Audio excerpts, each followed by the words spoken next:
Hi, welcome back. So we are at the third outline to discuss a property in much more details, also including a new way to write a property in Python of something called the decorator. Let me go back to my Visual Studio Code and illustrate that with a practical code.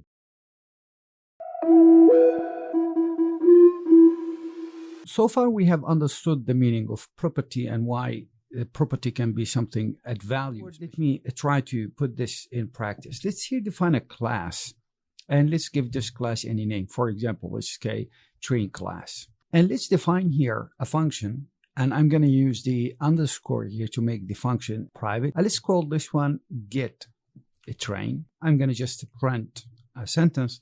From this function, I will just return the self.training variable. Let me define one more function, and this function against the private I will call set, and it's going to take a specific value because there is setting here. Again, I will print in lines so we can differentiate each one, and here I'm gonna just go with self training, which the value I have just defined.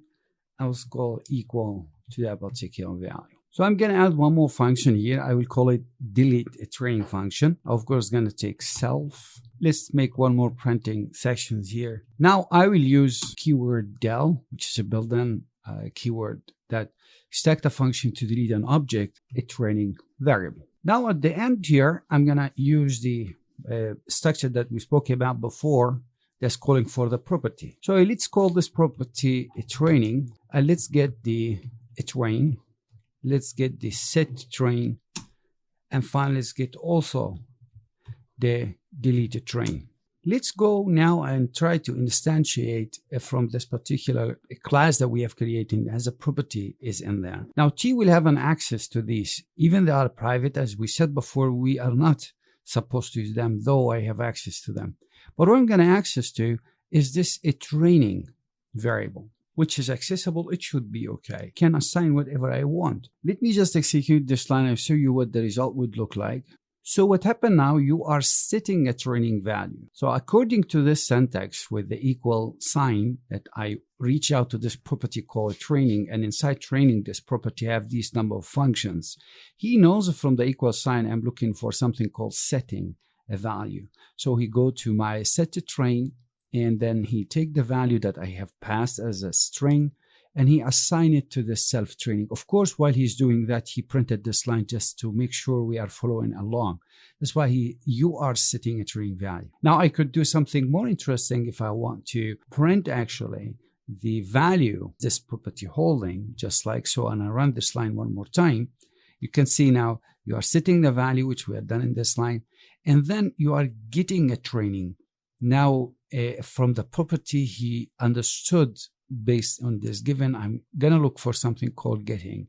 So we are getting this, he's returning whatever has been stored, self.training, which is Python testing or Python training we did. And finally, what I could do, one more interesting thing, actually, I can use again, delete the property itself. So let's run this one more time. You can see now, you are setting a training value, you are getting a training value. This is the training, you are deleting the training value.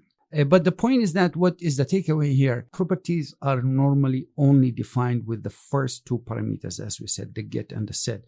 If we want to supply docstring for a property, we can of course define it in the getting function. Now the deletion function that I have added here is often left empty because object not actually often to be deleted. I want to also introduce you to another way of writing or creating a property. Delete everything here one more time. Remember the previous name of the property was training. So I will call it this function is a train. And of course it's going to take self because it's within a class. In this case, it just return a single word, let's call it training. Now, if I add this add symbol and a keyword called a property, now what happened, in fact, I have just assigned this word property, which is equal exactly to the word previously we were writing a training equal to a property, and then we're opening that one. So basically, first I create the property, as you can see here. And what I'm going to do here, let me just delete this. I will first of all set a docstring for that. And then I'm going to print a line, and let's return here the training. So for the set function, I'm going to use again the at, but this time I will use the exact name of the property. Now we know what's the name of the property. It's going to be training.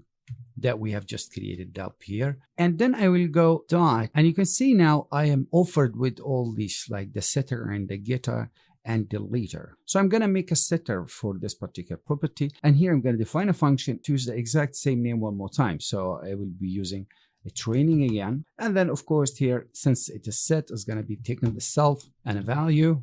So now we have this returning of the value, which is equal to the get. Here you get the setter. Let's make one more actually, like deleting as well. Training dot deleter maybe. So if you follow the exact same procedure we were doing before, and you should get the result as expected. We set the value, and then we're getting the value, and then we're printing it. So that was all about property and the alternative way of using decorators. Next, we'll be looking at the last outline before the case study, and that is when actually we need to use a property. That's exactly what we're going to be doing next. I will see you then.